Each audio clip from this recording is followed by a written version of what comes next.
This ship that was involved in the incident off Western Australia this week, a little northwest of Perth. Yeah, the one the front fell off? Yeah. That's not very typical, it might have been at that point. Well, how is it untypical? Well, there are a lot of these ships going around the world all the time, and very seldom does anything like this happen. I just don't want people thinking tankers aren't safe. Was this tanker safe? Well, I was more thinking about the other ones. The ones that are safe?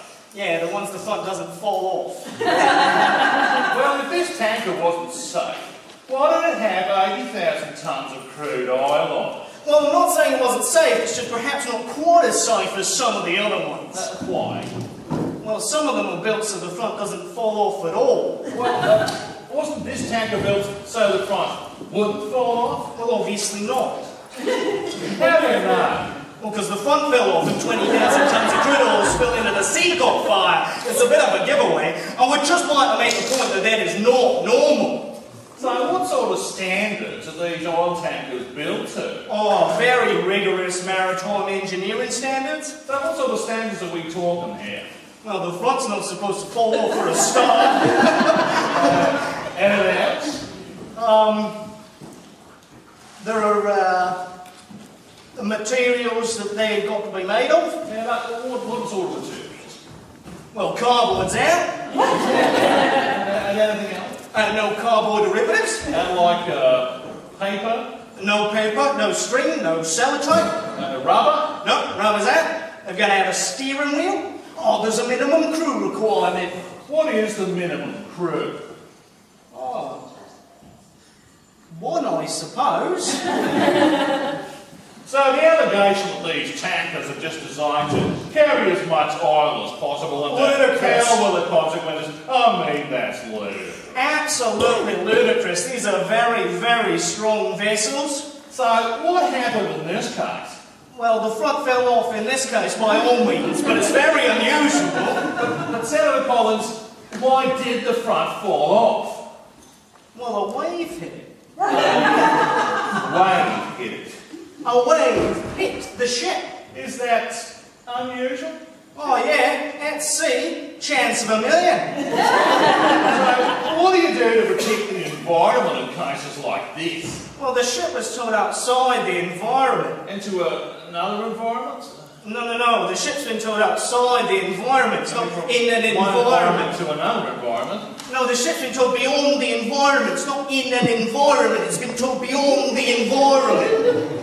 Well, it must be somewhere. I mean, what's out there? Nothing's out there. Well, there must be something out there. Nothing is out there. All there is sea and birds and fish.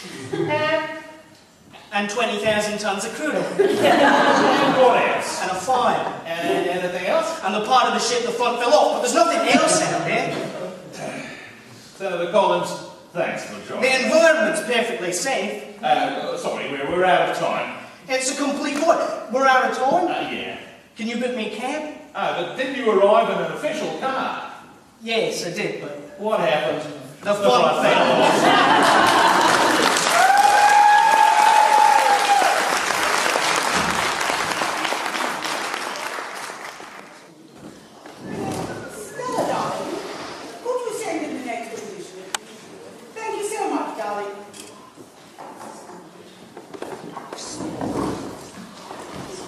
Yes. Hello. Hello indeed. How do you do? Not so bad, Tom, actually. Thank you so much for coming along. Take a seat, why don't you? Don't mind if I do. No. Mr. Spigot, is it not? That's right, Spigot by name, Spigot by nature. Hello, Mr. Spigot. You're auditioning, are you not? For the role of Tarzan? Yes, that's right. I couldn't help noticing almost immediately, Mr. Spigot, that you are a one-legged man. Oh, you noticed that? You've been in the business as long as I have, Mr. Spigot. You're going to notice these little details almost immediately. Yes, I suppose you do. So, Mr. Spigot, you, a one-legged man, are auditioning for the role of Tarzan. Yes, that's right. Oh, two-legged artist. Yeah, I suppose so, yeah. And yet you, unidexter, are applying for the role. Yeah. A role for which 2 legs would appear to be the minimum requirement. Well, Mrs. Spigot, may I point out with too much emphasis where your deficiency lies as regarding landing this role? Yes, I think you ought to. Perhaps I ought. Perhaps I ought. Your deficiency, Mr. Spigot, lies in the leg division. The leg division? The leg division, Mrs. Spigot. You are deficient in the leg division to the tune of 1. Now, your right leg I like. Oh! Yes, it is a lovely leg. As soon as I saw it come in, I said to myself, what is the road? I have nothing against your right leg. Unfortunately, neither do you. It is on your left leg that you fall down. Oh, you mean it's inadequate? It is at the very least inadequate, Mr. Spigot. I don't feel that the public are yet ready for a one-legged interpretation of this historic role. Oh. I do not feel the public are ready for a one-legged Tarzan swinging through the jungle tendrils, shouting, "Hello, Jane!" Oh. Well, the thing is, I mean... However great the charm of the performance may be. Well... But do not despair, Mr. Spigot. You know you score heavily over an artiste with no legs at all. Really? Oh, yes. If a no-legged man walked in here and said, I should say to him, go on, hop it. Oh, there's always hope, Mr. Spigot. I mean, we can get a two-legged artiste in here in, say, the next 18 months. A unidexter such as yourself may be the very type of person this agency is attempting to form. Oh, that's marvellous. Yes, I'm sorry we can't be more positive at this stage, but, you know, the director and producer are very demanding people. Yes, of course. And the economy is not what it was. I know. And with all the wars we've been dragged into, bonds on seas are just much more difficult to find. Yes, I understand. Well, thank you for being so understanding. We'll call you. And don't give up your day, Tom.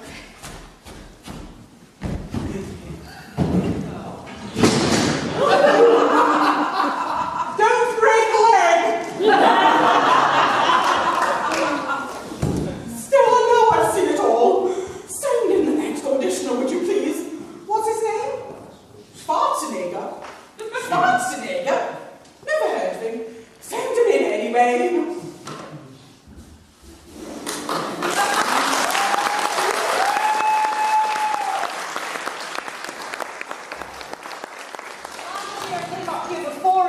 I've got 1.5 done and he threw me off the stage, so I've only brought the one yet, right, so I'll make it quick. And I brought the old man with me tonight, so I can't talk about him, and I've been told to be polite. So what I thought I'd talk about is, I have been in the hotel business since I was, 18, and I'm just turned 55, but I know I don't look it. I've got a few stories to tell you about the hotel business. I remember I was in the 2-star Tudor Hotel in Airdrie, and I decided I'd be rather posh, and I was answering the phone one day and I went, "Good afternoon, Tudor Hotel, may I help you?" This lady said in her best Coatbridge accent. "That Tudor?" I went, "Yes, Tudor Hotel, may I help you?" "Aye, my name's Mrs. McGlinchey." And I quickly looked at my book. I said, "Mrs. McGlinchey, funeral gathering tomorrow. Do you know me, hen?" No, Mrs. McGlinchey. "You sure you don't know me? What's your mammy's name?" I said, "No, Mrs. McGlinchey, I don't know you, but how may I help you?" "Go hang out his head. It's our Jillian. She's coming out of the Monklands." That's the whistle for those who don't know it. "With her stomach." I thought, well, thank God she didn't leave it in there. And she says, "Why is it we're here again, hen?" I said, "Steak pie high tea, Mrs. McGlinchey." "She'll no manage that head. She'll no manage. She's not our best." I said, That's fine, Mrs. Blanchett. We'll do something nice and light, like an omelette. I'll be fine, Hen. Okay, right. See you tomorrow. Bye now. Good afternoon. To the hotel there, may I help you? That's the last hotel on. I said, Mrs. McGlinchey, are you sure you don't know me? I said, Mrs. McGlinchey, I've never met you in my life. I said, but how many other assistants do you know? Now, in those days, the switchboard wasn't like a modern switchboard. Oh, no. It was one of these things that stood about this high, and it had all the plugs in it. And your plugs, you went like this, you went yellow to yellow, blue to blue, this one to this one. But it lit up. Now, at this point, it is lighting up like Blackpool illuminations. It's going mental. I said, actually, Mr. Blanchett, could you just bear with me? Just put you on hold for just a second. And I went like that. And the sweat pouring off me, and I thought, oh, I've got to get rid of this woman. So I went down and I said, Mrs. Blanchett, it's Leslie again. How may I help you? Sorry, I'm just remembering. Is the funeral gathering tomorrow? She said, aye, the thing is, Sir Barry, he's one of the vegetarians. In fact, I can say worse, I think he's a vegan. And I said, oh, Mrs. Blanchett, I said, just a moment, switchboard, mental. Mrs. Blanchett, could we perhaps just have a brief resume here? She went, oh, no resume, you're no like that. That's when I decided we would just leave Mrs. Blanchett to do her own thing. So, moving on. We're checking in one day and we're standing at reception and this man comes. I said, just 1 second, I'll just look at you. And here you are, and I give him the registration card. And then I didn't even mean anything. Do you know one of those things when you're not even aware you're doing it? And I just went, He went, very funny. I went, sorry? He went, do you think I've never heard that before? I thought, what have I done? I don't think I could even remember what I'd done. He went, do you really think that that is professional for you to do that? I says, I'm really sorry, we've lost him here. He went, my name? And I looked at it, and I'd been singing, David Crockett, and it was Mr. David Crockett. I was not impressed, nor was the honeymoon couple that we checked in. I said, this is your key card. If you could kindly present it at reception any time you wish to collect your key, or indeed if you're charging any items to room and card. I do hope you have a lovely stay, and may I congratulate you once again on behalf of the Tudor Hotel and the team. Thank you very much. I said, if you just go up the stairs here, up to the top landing, if you just turn right, you'll find your room on the right of the honeymoon suite. Have a lovely time. Off they went. We did what we always do when we checked in honeymoon couples. We went back into the office and we shouted, happy hunting! But what we didn't know is that he had stopped to tie his shoelace. So we only just kept our jaws to the skin of our teeth. Unlike the time when Big Angie, who was one of the receptionists, we used to go into town, it was lovely, we'd go to these gay bars. Not that they were gay, but we just liked, you know, the sound and the movement, and then we'd go to the gay disco. But one night we were in Bennett's, and Big Angie went to the toilet, and this big lesbian came running out to the bar and went, hi you, I know what kind of place this is. I mean, I know when I'm coming here what to expect, but I draw the line at the trannies using the women's box.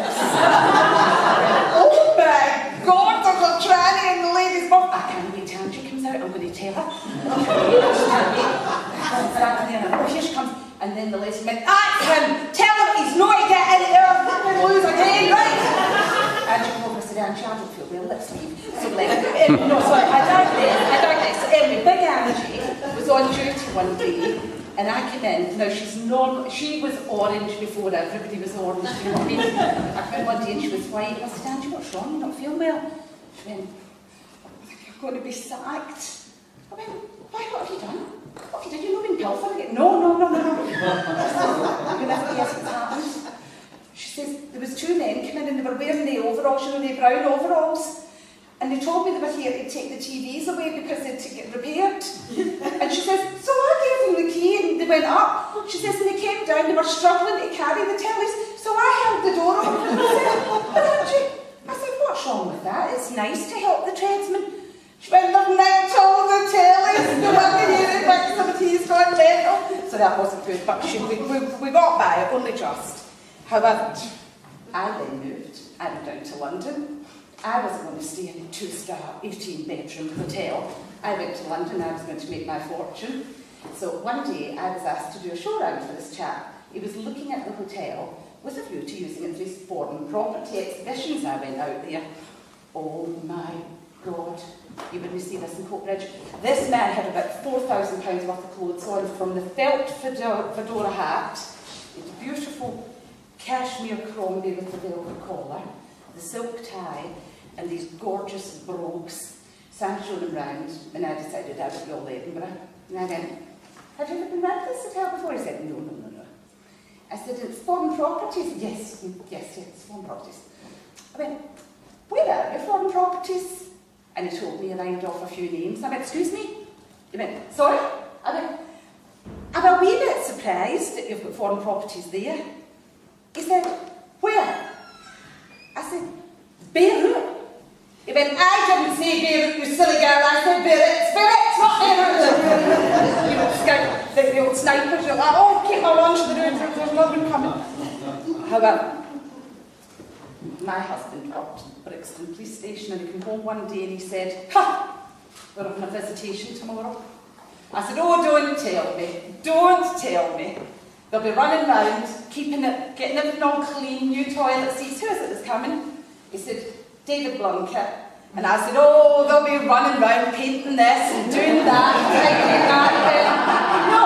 I said, "Well, they normally do." I said, "You know, politicians." He went, "No, not on this occasion." I went, "How no?" He says, "Because he's blind." Well, there you go, that's tells you what I know about politics. Now, not so very long ago, I'm working for the Chief Executive, and he's doing my nutting. By the way, if Gordon's around, I'm on my last story. He's absolutely doing my nutting. I know, he's going like, come on, last one, and I'm off. So, anyway, he's doing my nutting that day. It's fax this, text that, do this, get me that, refreshments, do. I'm like, yeah, whatever. And then and he's just walking out, and he's going to go home for his lunch. And he turns around and he says, I can't believe he said this, he wouldn't have said this, you see, his PA is a bit posh. You know, she has guests round for supper and she does artichokes and things. My friends come round, I read it better than the pot noodle, but not much. Anything that Marks and Spencer's does that you can stab it to death and then ting it. He would never have said this to her, he would never have said this to her, but he's walking out, he's going for his lunch, and he said to me, "I bet you're saying, thank fuck, he's going." I went, no, au contraire, Stephen, au contraire. I said, "I'd make a good hooker. You just keep paying and I'll just keep doing." And I'll get chocolate. Will that do me? Absolutely. Thank you.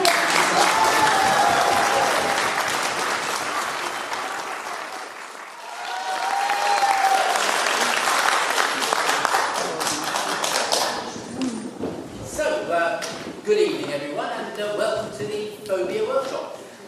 My name is Lee, and just to kick things off, I've got a bit of a phobia myself. I'm afraid of that word that spells AAGH exclamation mark. That word. So, why don't you tell us about yourself? Hi everyone, my name's Jim, and I have a fear of apologies. Sorry? Oh, apologies! Sorry! Is it any apology? Yes. Oh, right, we better avoid them then. And you are? Well, hello, my name's Karen, and I have a fear of repetition. Oh, you fear of repetition? Yes. I nearly said it there, didn't I? I'm very sorry. And you are? Hi, my name is Ronnie, and I have a fear of awkward silences.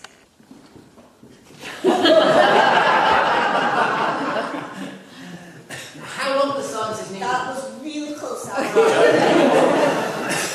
We'd better keep the old conversation flowing.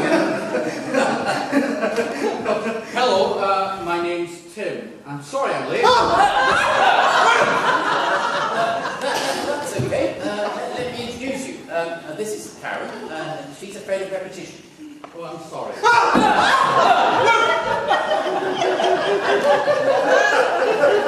What's the problem? I bark at other people's phobias. I think maybe I should have dealt with it on a one-to-one basis. But, well, we're here now, so we've got to crack on. My name is Lee, and I have a phobia of that word that's spelled AAGH exclamation mark. That word. And this is Ronnie, and she's afraid of embarrassing silences. Oh, I'm sorry. Come Can we try and make some progress here, please? This is Jim, and he's afraid of apologies.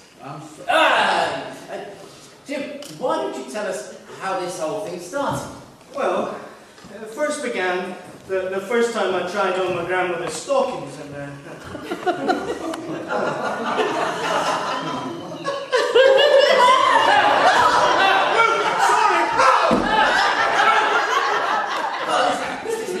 I'm going home. Sorry.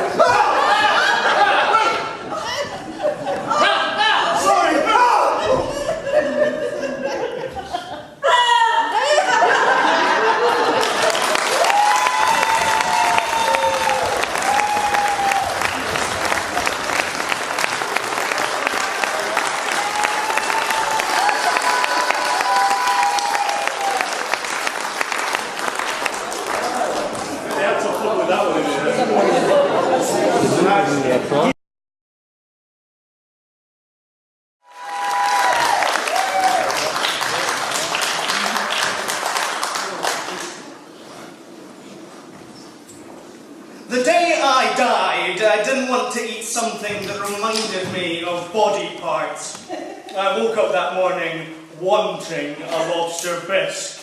I showered, had breakfast. Hermia has it timed so that she finishes her cereal just as I begin mine. Something proud and untouchable about the way she eats her shredded wheat. A rebuke in the rhythm of her chewing, the curve of her back as she finishes the last bite, standing, washing out the bowl. Who cleans the bowl while finishing the last bite? She washed the bowl like this, getting rid of all the unchewed bit. No respect for the discarded. I ran for the subway in the rain. I didn't have an umbrella. I didn't say goodbye. I thought about going back for an umbrella, maybe giving Hermia an old-fashioned kiss on the cheek, and then I remembered the curve of her impeccable back, and I forged ahead in the rain, umbrella-less. You know, when it's so crowded in the city, so many people that no one person needs an umbrella, because one umbrella covers 3 bodies, and everyone's shouting into their phones, and I'm thinking, where are all the phone booths gone? Phone booths are dead. People are yammering into their phones and I hear fragments of lost love and hepatitis. And I'm thinking, is there no dignity? Is there no privacy anymore? I got on the subway a tomb for people's eyes. I believe that when people are in transit, their souls are locked in their bodies. Takes a couple of minutes to catch up. Horseback and walking, that's the speed that souls can keep up. So airports and subway stations are very close to hell. People are vulnerable, disembodied, looking around for their souls while they get their shoe shine. That's when you bomb them in transit. Oh, I didn't know that then. I was on the subway. I was buried on the subway looking at some advertisement for a dermatology office thinking about the sale of a corner. Oh, the way I'm talking, this is in hindsight. It's like my mind went. Dermatology, cornea, rain, umbrella, Hermia's a bitch, lobster bitch. I wouldn't really say that I sell organs for a living. Can't people see that a man in Iran needs money real bad? He doesn't need his own kidney. A woman in Sydney needs a new kidney but doesn't need her own cash. I put these two together. You're a sick person. You want to deal with red tape? You want to be put on hold, listen to bad music on the phone for several years while your organs dry up? Is that love? No. Is that compassion? No. I make people feel good about their new organs.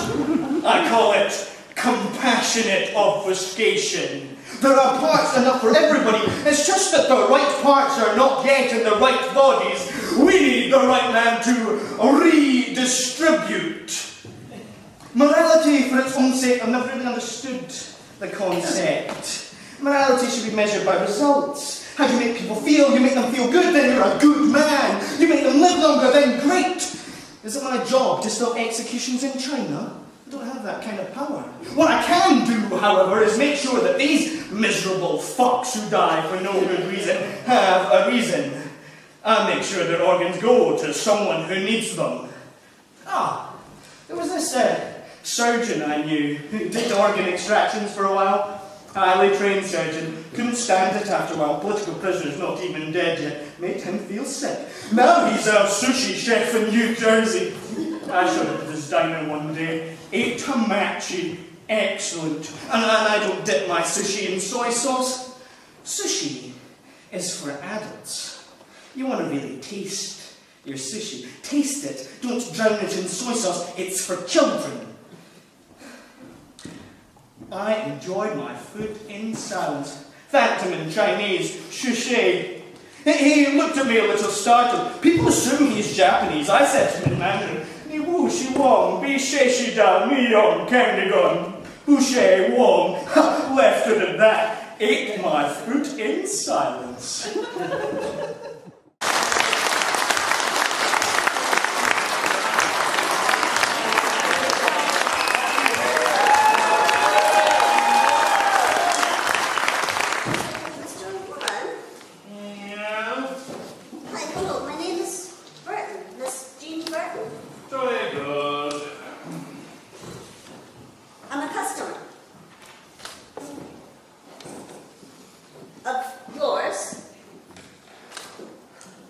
In this bank?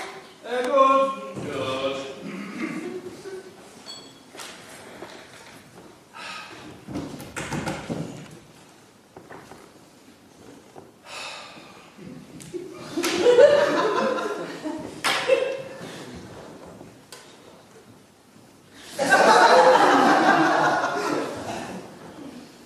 Did you want to see me? Yes, to see you. Yes, yes, please.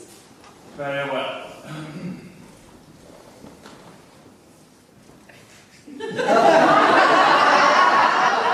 What can I do for you? May I? Oh, please. Please. Please. This is nice. So, Mr. This button.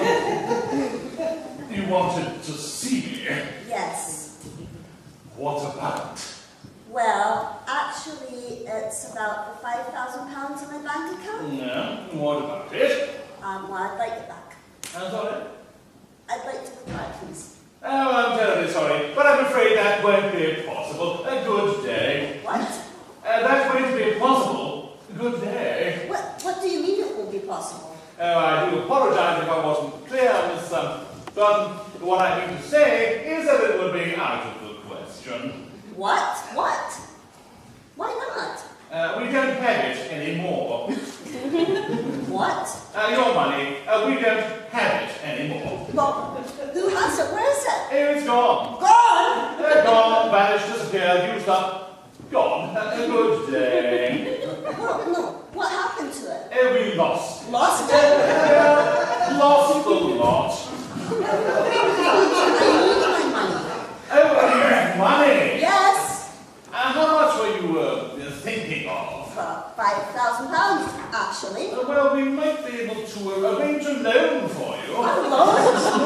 Loan, Miss Button, a loan.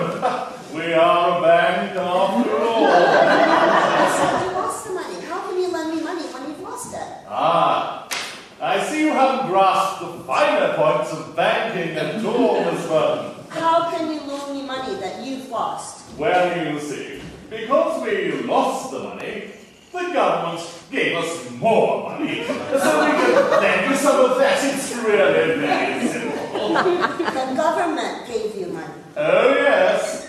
Lots. That you got from the taxpayer. Indeed. Like me. Absolutely. Okay.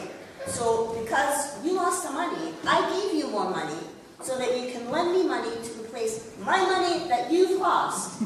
With interest. With Now you're getting the hang of it, Miss Button. Have you ever considered being a banker?